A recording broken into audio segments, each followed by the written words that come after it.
Mi padre se arrodilló frente a mi puerta con una caja de juguetes entre las manos y me suplicó que le permitiera conocer al hijo que, según él, debía tener 17 años.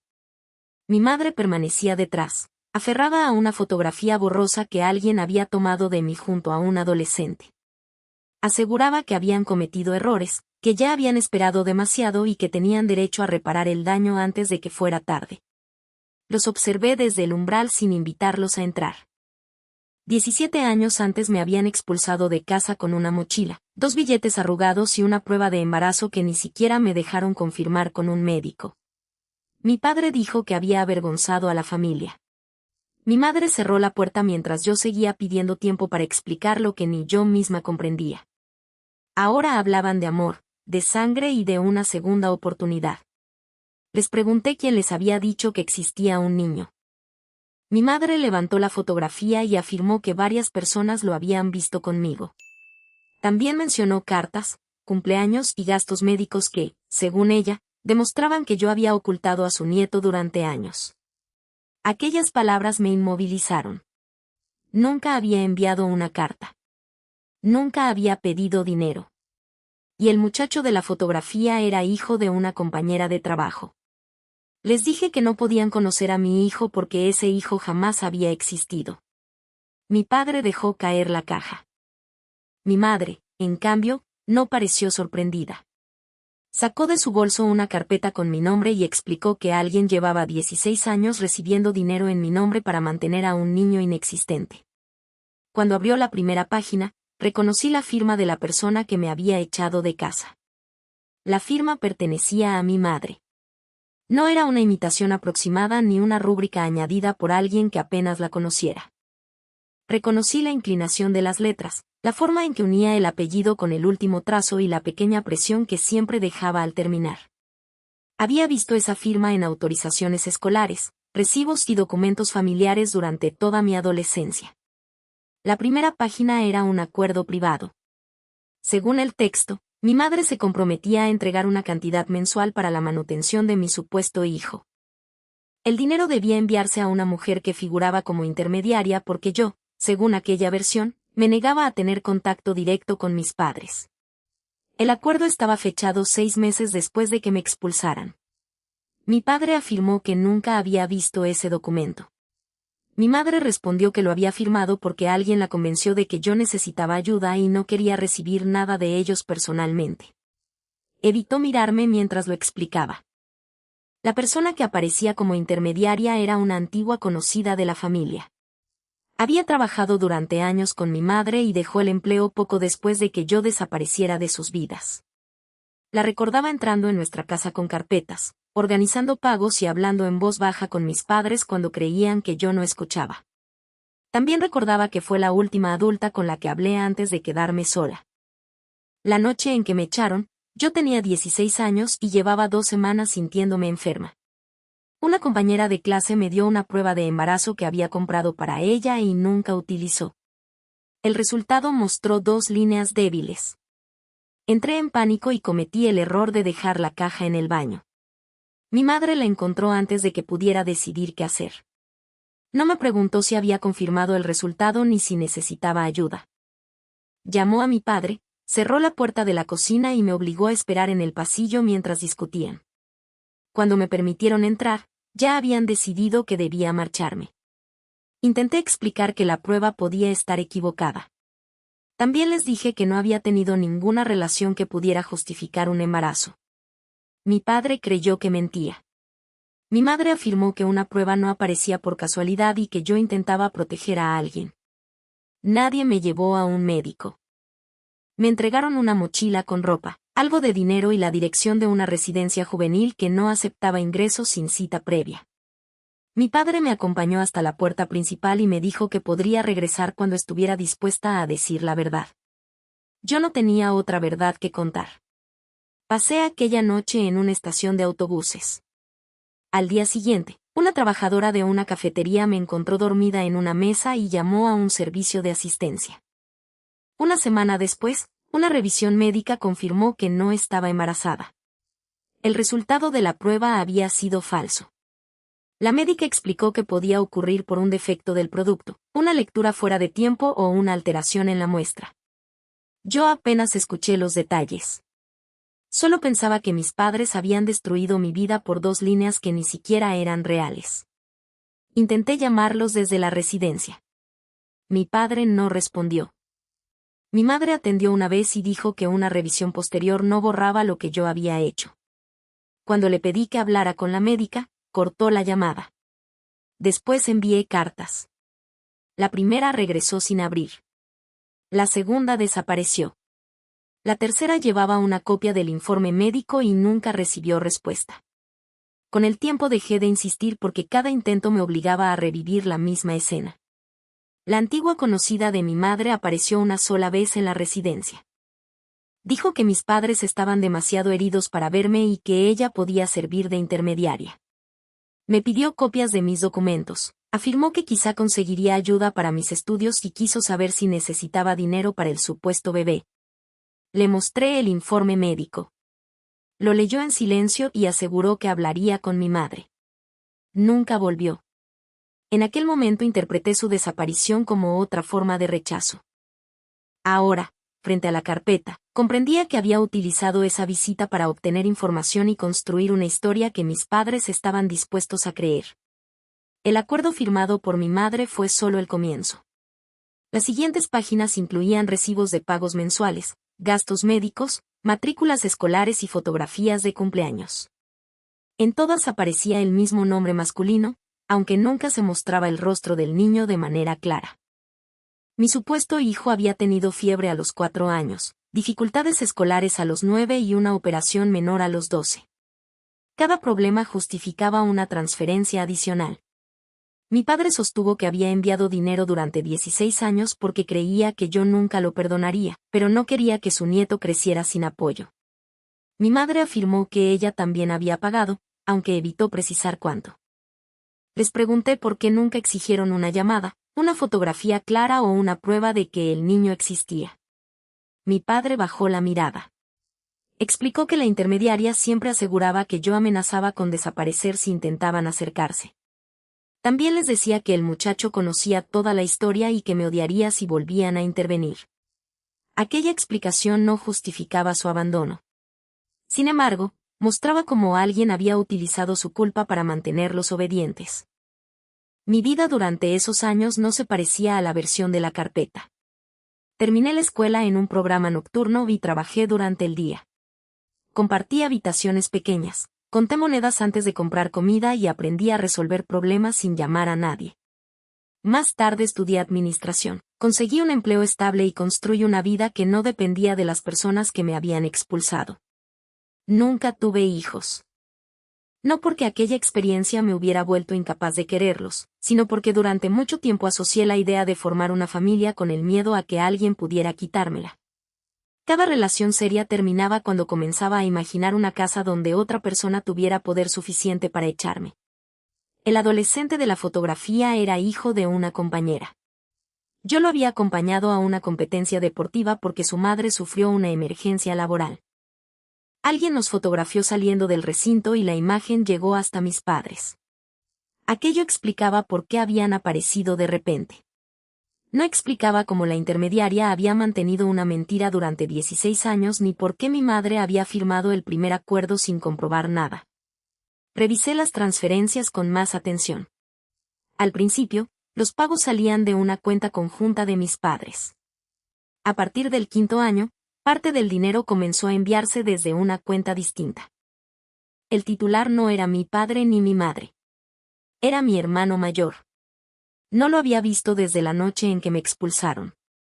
Según los documentos, él había contribuido durante años a mantener al hijo que sabía que yo nunca había tenido. Mi padre aseguró que mi hermano solo ayudaba cuando ellos no podían cubrir gastos extraordinarios. Mi madre respondió que siempre había intentado mantener unida a la familia, incluso después de que yo decidiera desaparecer. Aquella frase me obligó a mirarla. Yo no había desaparecido. Ellos habían cerrado la puerta. Le pedí que explicara por qué nunca mostró a mi padre el informe médico que envié. Afirmó que jamás lo recibió. Entonces saqué del acuerdo una hoja doblada que estaba adherida a la última página. Era una copia del mismo informe. En la esquina superior aparecía una nota escrita por la intermediaria donde confirmaba que yo no estaba embarazada y que toda ayuda futura debía tratarse con absoluta discreción. La fecha era anterior al primer pago. Mi madre había firmado el acuerdo después de saber que el niño no existía. Antes de que pudiera exigir una explicación, mi padre encontró otra hoja dentro de la carpeta. Era una instrucción escrita por mi madre para mantener los pagos incluso si yo negaba la existencia del menor. Debajo aparecía una razón que ninguno de los dos había mencionado. El dinero no estaba destinado a un nieto. Estaba pagando el silencio de alguien. La nota explicaba que los pagos garantizaban que la antigua conocida de mi madre no revelara algo ocurrido la noche en que me expulsaron. No mencionaba ningún embarazo ni ningún hijo. Hablaba de una grabación, de una declaración firmada y de la necesidad de proteger el apellido familiar. Mi padre leyó la página 2 veces. Después miró a mi madre como si acabara de descubrir a una desconocida sentada frente a él. Ella intentó retirar la carpeta, pero yo la cerré y la aparté de su alcance. Durante 16 años había permitido que todos creyeran que yo me marchaba con un hijo inexistente. Había enviado dinero a una mujer que conocía la verdad y había convertido mi vida en una historia conveniente para justificar su propia decisión. Le pedí que explicara que estaba pagando. Mi madre respondió que algunas cosas eran demasiado dolorosas para removerlas y que mi padre no comprendería las decisiones tomadas para proteger a la familia. No negó la nota. Tampoco negó haber sabido desde el principio que yo no estaba embarazada. Mi padre se levantó y comenzó a recorrer la sala. Durante años se había presentado ante sí mismo como un hombre duro que cometió un error y después intentó compensarlo desde la distancia. Ahora descubría que su arrepentimiento había financiado una mentira diseñada por la persona en quien más confiaba. Yo no sentí satisfacción al verlo quebrarse. Todavía necesitaba saber por qué mi madre había elegido mantenerme fuera de casa incluso después de recibir el informe médico. Revisamos las páginas restantes. Los pagos aumentaban siempre después de momentos concretos. El primero se realizó pocos días después de mi visita a la residencia. Otro apareció cuando cumplí 18 años. Hubo una transferencia grande el año en que terminé mis estudios y otra cuando conseguí mi primer empleo estable. Alguien seguía mi vida. La intermediaria no solo inventaba gastos de un niño. Informaba a mi madre sobre mis cambios de domicilio, mis trabajos y las personas con las que me relacionaba. En varios recibos aparecían anotaciones sobre mis horarios, mis viajes y las veces que había intentado contactar con la familia. Mi hermano también recibía esas actualizaciones. Eso explicaba por qué había contribuido con dinero. No estaba ayudando a un sobrino. Estaba pagando para saber dónde estaba yo. La idea me produjo una incomodidad más profunda que la estafa económica. Durante años había creído que mi familia no sabía nada de mí. En realidad, observaban mi vida desde lejos mientras mantenían la puerta cerrada. Busqué a mi hermano antes de volver a hablar con mis padres. Conservaba el mismo número desde hacía años porque aparecía en antiguos documentos familiares. Respondió después de varios intentos y aceptó verme cuando mencioné la carpeta. Llegó al café con el rostro cansado y evitó acercarse demasiado. Durante unos minutos intentó sostener la versión del nieto oculto.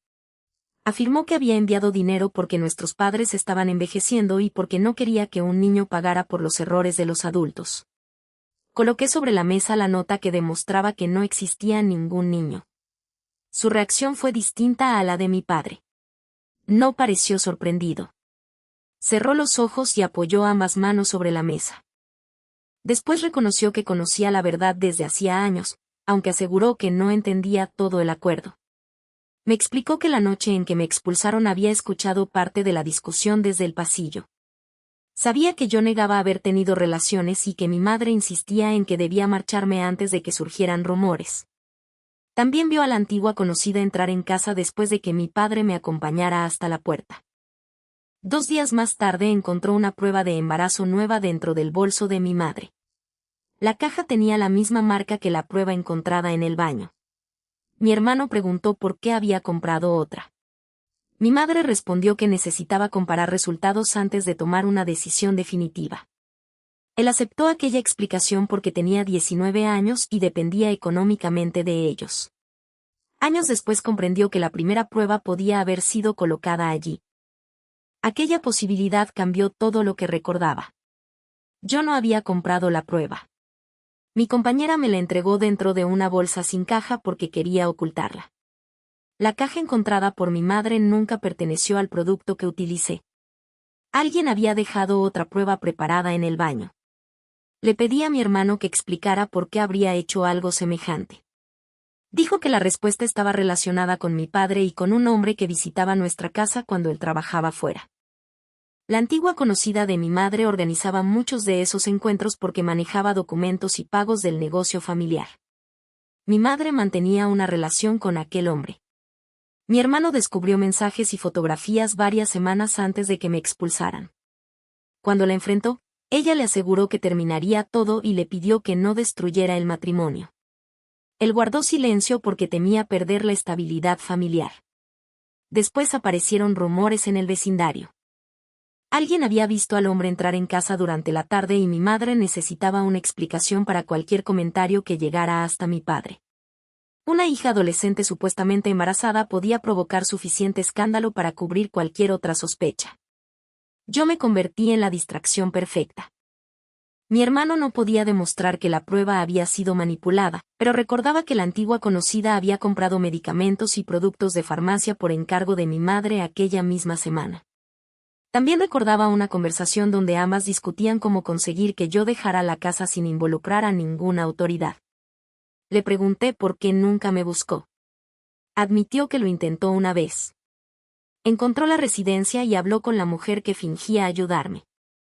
Ella le mostró un documento donde supuestamente yo pedía no tener contacto con la familia y afirmaba que estaba criando a mi hijo lejos de todos. La firma era falsa. Mi hermano quiso creerla porque esa versión lo liberaba de actuar. Durante años pagó por culpa. Cuando empezó a sospechar que el niño no existía, mi madre le dijo que la intermediaria podía revelar la relación y destruir a nuestro padre. Entonces aceptó seguir enviando dinero a cambio de silencio. No me estaban protegiendo. Estaban protegiendo el secreto que justificó mi expulsión. Volví a casa de mis padres con mi hermano y la carpeta completa. Mi madre comprendió que ya no podía mantener versiones distintas para cada uno. Mi padre le pidió que explicara si había colocado la prueba en el baño. Ella lo negó, pero su respuesta llegó demasiado rápido. Después afirmó que la antigua conocida había diseñado todo sin su permiso. Sostuvo que solo quería ganar tiempo hasta aclarar su relación y que jamás imaginó que yo terminaría en la calle durante tantos años. Ninguno de sus argumentos explicaba los pagos, las firmas ni las instrucciones para mantenerme lejos. Le mostré la copia del informe médico que demostraba que yo nunca había estado embarazada. Le recordé que lo recibió antes de firmar el primer acuerdo. También señalé los reportes sobre mis estudios, mis empleos y mis mudanzas.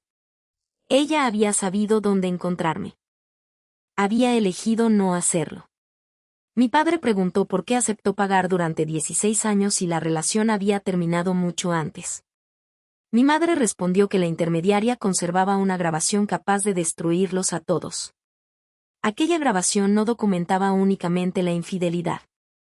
Registraba la conversación donde mi madre y la intermediaria planificaban colocar la prueba, convencer a mi padre de expulsarme y utilizar mi ausencia para explicar los rumores. Mi hermano recordó entonces una memoria pequeña que la intermediaria guardaba junto con los recibos. Años atrás, cuando ella enfermó, entregó varias cajas a mi madre para que las conservara. Una de esas cajas seguía guardada en el trastero. Mi madre negó que existiera. Mi padre fue hasta el pasillo y regresó con una llave que llevaba años colgada detrás de un cuadro. Abrió el trastero mientras nosotros esperábamos en silencio. Encontró 3 cajas. Dentro había recibos, fotografías y cartas que yo había enviado desde la residencia. Todas estaban abiertas. También había una memoria con una etiqueta escrita a mano. Mi fecha de nacimiento aparecía en ella. Conectamos el dispositivo a una computadora antigua. Había varias carpetas organizadas por años. La última contenía una grabación realizada pocas semanas antes de que mis padres aparecieran en mi puerta. La voz de la intermediaria era débil, pero reconocible. Explicaba que mi madre había dejado de pagar y que, si no recibía la cantidad pendiente, revelaría lo ocurrido. Después mencionaba algo que ninguno de nosotros esperaba. El falso embarazo no había sido creado solamente para ocultar una relación. Mi madre necesitaba sacarme de casa antes de que yo descubriera que el hombre con quien se veía no era un amante cualquiera. Era mi padre biológico. El último archivo contenía más de una confesión. La antigua conocida de mi madre había grabado varias conversaciones porque sabía que algún día podrían culparla de todo. En una de ellas, mi madre explicaba que el hombre que visitaba nuestra casa había sido su pareja antes de casarse y que nunca dejó de buscarla por completo. Años después de mi nacimiento, él empezó a sospechar que yo podía ser su hija. Había pedido una prueba y quería hablar conmigo cuando cumpliera 16 años. Mi madre temía que mi padre descubriera la relación, que el matrimonio terminara y que todos supieran que yo no era su hija biológica. También sabía que aquel hombre tenía recursos económicos y estaba dispuesto a ayudarme con mis estudios si se confirmaba el vínculo. Por eso necesitaba sacarme de casa antes de que pudiera conocerlo. La prueba de embarazo encontrada en el baño había sido colocada por la intermediaria.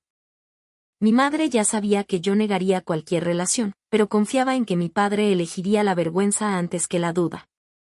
La acusación no necesitaba ser creíble durante mucho tiempo. Solo debía provocar una ruptura rápida y lo bastante dolorosa para impedir que yo regresara. Cuando envié el informe médico demostrando que nunca había estado embarazada, mi madre comprendió que la mentira podía derrumbarse.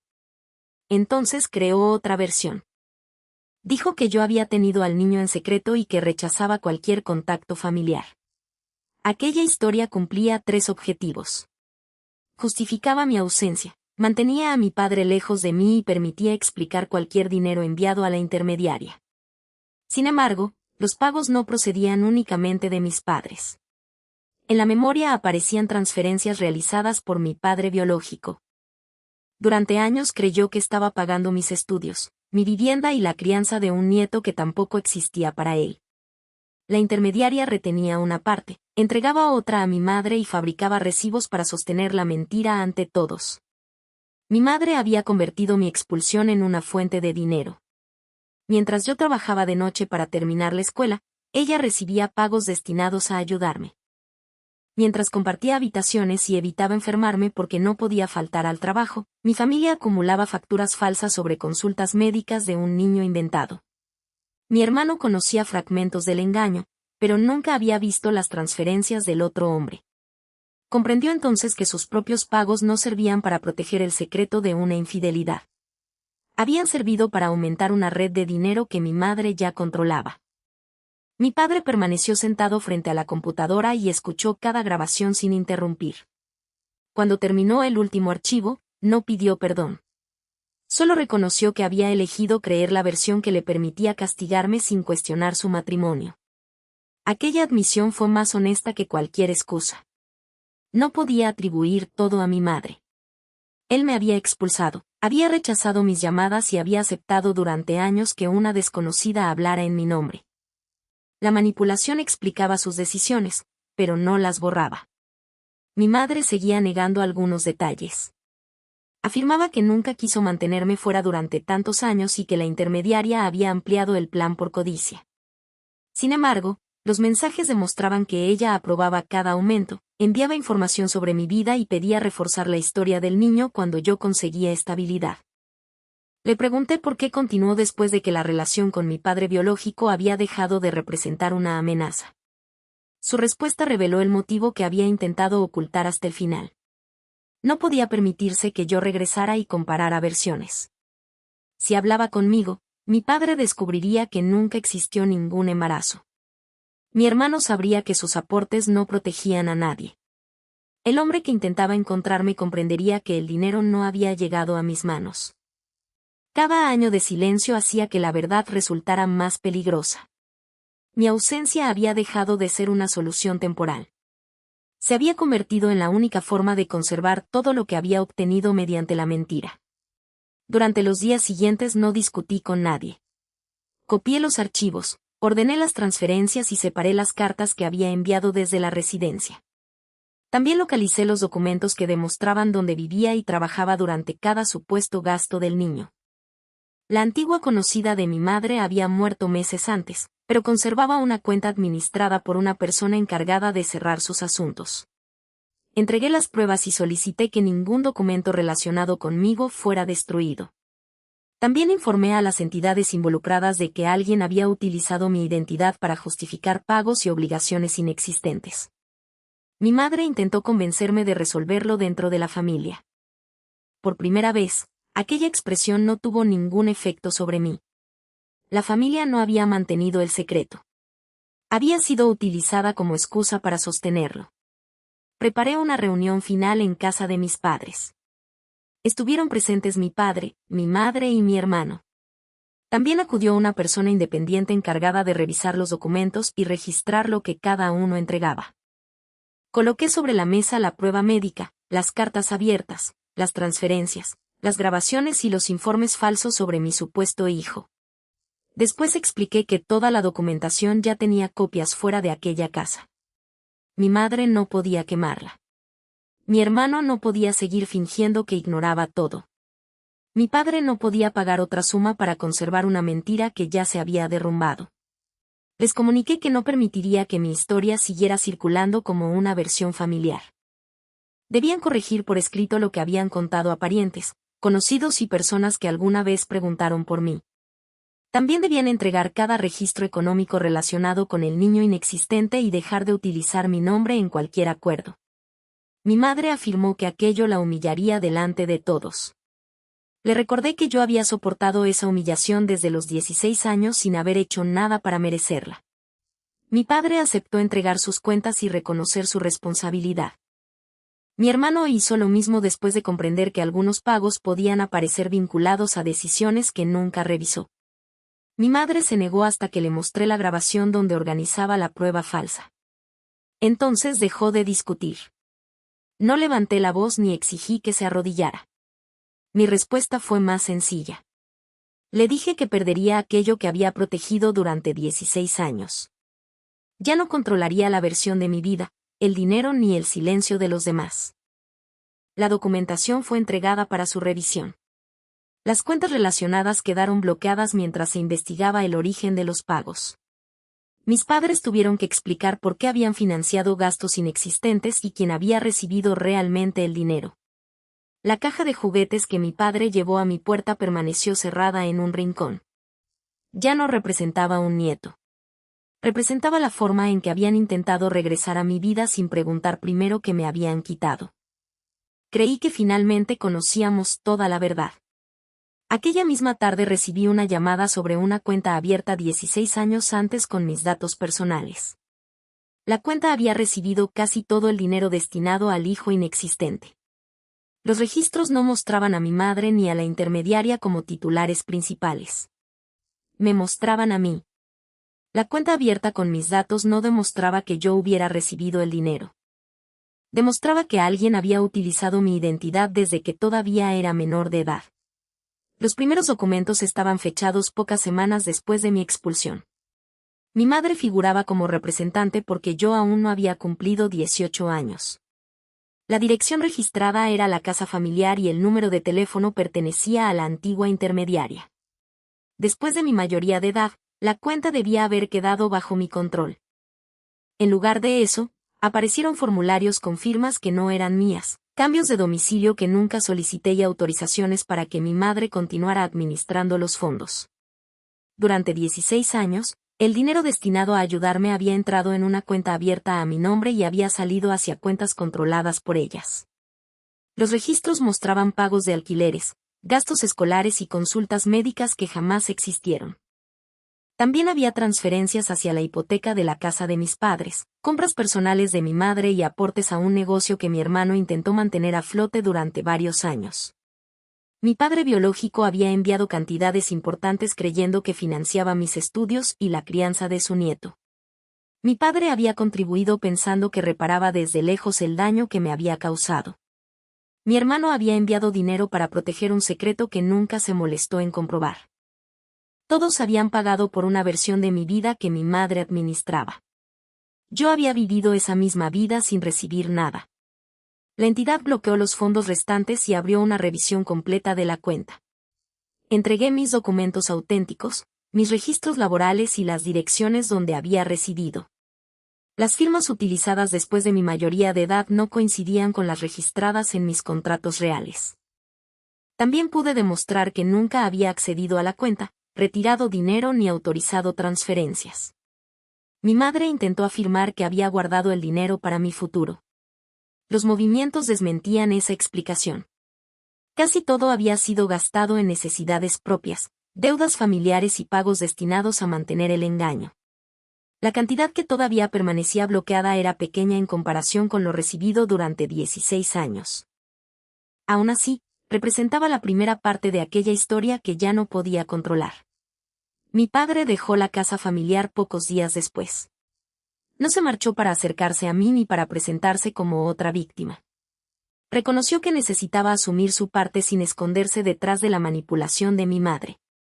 Había sido él quien me expulsó, quien rechazó escucharme y quien aceptó sustituir una conversación por transferencias anónimas. Escribió una declaración donde corrigió la versión que había contado a familiares y conocidos. Explicó que nunca existió ningún embarazo confirmado, que yo había intentado demostrar la verdad y que él decidió mantenerme fuera de su vida. No pidió que lo perdonara. Aquella fue la primera vez que respetó una decisión que solo me pertenecía. Mi hermano también entregó sus registros y reconoció por escrito que conocía dudas importantes sobre la historia del niño. Admitió que prefirió seguir pagando antes que enfrentarse a nuestra madre y que utilizó la idea de proteger a la familia para justificar su cobardía.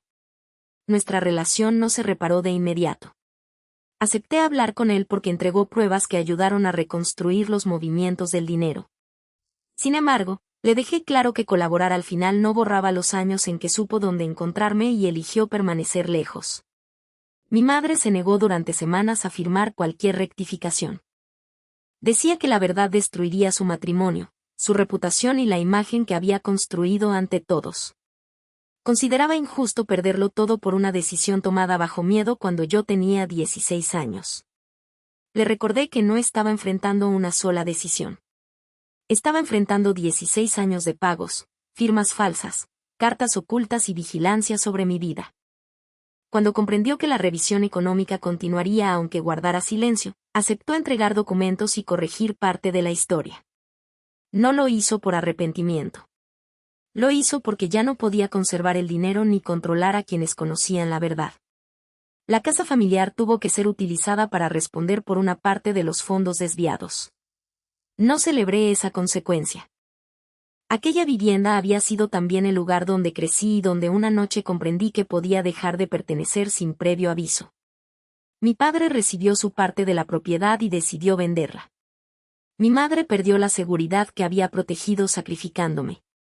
Ninguno quedó en la calle, pero tuvieron que reorganizar una vida construida sobre dinero que nunca debió pertenecerles. La revisión permitió recuperar una parte limitada de los fondos. No podía reconstruir 16 años ni devolverme las noches en la estación, los trabajos agotadores o las oportunidades que rechacé porque no podía permitirme fallar. Decidí utilizar ese dinero para pagar deudas que había acumulado mientras estudiaba y para crear un fondo destinado a jóvenes que salían de hogares familiares sin apoyo. No lo hice para convertir mi historia en una causa pública. Lo hice porque sabía lo que significaba tener 16 años, una mochila y ninguna puerta abierta. También recibí una caja que la intermediaria había conservado entre sus pertenencias. Dentro había cartas escritas por mi padre biológico. Algunas estaban dirigidas a mí cuando todavía era adolescente. Otras fueron redactadas años después, cuando empezó a sospechar que mi madre nunca me entregaba sus mensajes. Él había muerto 2 años antes. En su última carta explicaba que nunca pudo confirmar nuestro vínculo porque cada intento terminaba en nuevas condiciones, retrasos y solicitudes de dinero. Decía que esperaba que algún día yo supiera que había intentado encontrarme, aunque comprendía que eso no compensaría su ausencia. Leí aquellas páginas sin sentir la conexión inmediata que tantas historias prometen. Era un hombre desconocido que quizá había sido mi padre y que también permitió que otras personas hablaran por mí durante demasiado tiempo. Sin embargo, sus cartas me devolvieron una parte de mi historia que mi madre había ocultado. Solicité la prueba que todavía podía realizarse mediante familiares suyos. El resultado confirmó que era su hija. No apareció una familia perfecta al otro lado de aquella respuesta. Encontré una hermana adulta que ignoraba mi existencia y dos personas mayores que recordaban los intentos de su hijo por localizarme. Nos conocimos sin promesas y sin exigirnos sentimientos inmediatos. Esa relación empezó con verdad, aunque todavía no supiéramos qué forma tendría. La caja de juguetes permaneció varios meses en mi apartamento. Mi padre había comprado libros, un balón y un pequeño tren para un muchacho de 17 años que jamás existió. Un día llevé la caja al centro donde había vivido después de ser expulsada. Los objetos fueron entregados a jóvenes que sí podían utilizarlos. No lo hice para borrar el pasado. Lo hice porque ya no quería conservar símbolos de una culpa que no me pertenecía. Mi madre continuó enviando cartas durante un tiempo. En algunas pedía perdón. En otras insistía en que yo también debía reconocer el sufrimiento que había causado al mantenerme lejos. Nunca comprendió por completo que mi ausencia no fue una decisión compartida. Dejé de responder cuando cada disculpa empezó a incluir una exigencia. No necesitaba verla destruida para sentir que había ganado. Tampoco necesitaba que todos la odiaran. Mi justicia consistió en quitarle el poder de definir quién había sido yo, qué había ocurrido con mi cuerpo y por qué desaparecí de aquella familia. Durante años imaginé que volver a enfrentar a mis padres me convertiría otra vez en la adolescente que suplicaba detrás de una puerta cerrada. Ocurrió lo contrario. Los vi de pie frente a mi casa, aferrados a un nieto inventado, y comprendí que ya no podían expulsarme de ningún lugar. Mi trabajo, mi hogar y mi identidad no dependían de su versión. La niña que salió con una mochila había pasado años creyendo que debía demostrar que decía la verdad. La mujer en la que me convertí entendió que las pruebas no servían para recuperar su amor. Servían para recuperar mi nombre. ¿Ustedes habrían permitido que aquellos padres regresaran después de conocer toda la verdad, o habrían protegido para siempre la vida construida sin ellos?